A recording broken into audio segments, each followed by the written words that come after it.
Pulled pork sandwiches. Which style is the best? Today we're exploring different techniques, regional flavors, and pro tips to make the ultimate pulled pork sandwich.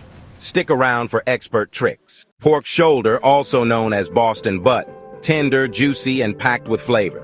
Pork butt roast, which is boneless, cooks faster and shreds easily. Heritage breed. Pork shoulder, deep, rich flavor, even when slow cooked. Salt and pepper base, essential for deep seasoning. Paprika, garlic, onion powder, and brown sugar. Balances smokiness and sweetness. Apple cider vinegar or mustard rub. Adds tanginess and helps the seasoning stick. Marinate for 4 or more hours for maximum flavor absorption. Slow cooker for 6 to 8 hours on low. Hands off and foolproof. Oven baked at 300 degrees Fahrenheit for 4 to 5 hours.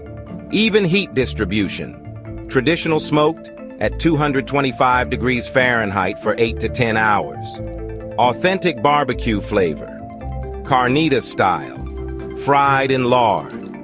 Crispy caramelized edges with juicy interior.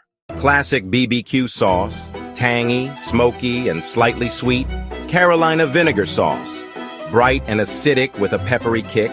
Mexican chile darbowl sauce. Spicy, bold, and perfect for torta-style sandwiches. Homemade horseradish sauce. Creamy with a sharp, peppery bite. Best bread choices. Brioche potato buns or crusty torta rolls. Crunchy toppings. Pickles slaw or crispy chicharron. Cheese option. Sharp cheddar for extra depth. Extra sauce drizzle. Keeps the sandwich juicy and flavorful. Now, you know how to make the ultimate pulled pork sandwich. Which style would you try first? Let us know in the comments. Don't forget to like, subscribe, and hit the bell for more expert cooking tips. Want to explore more barbecue recipes? Check out our Speedy Chef playlist for expert grilling and slow cooking techniques.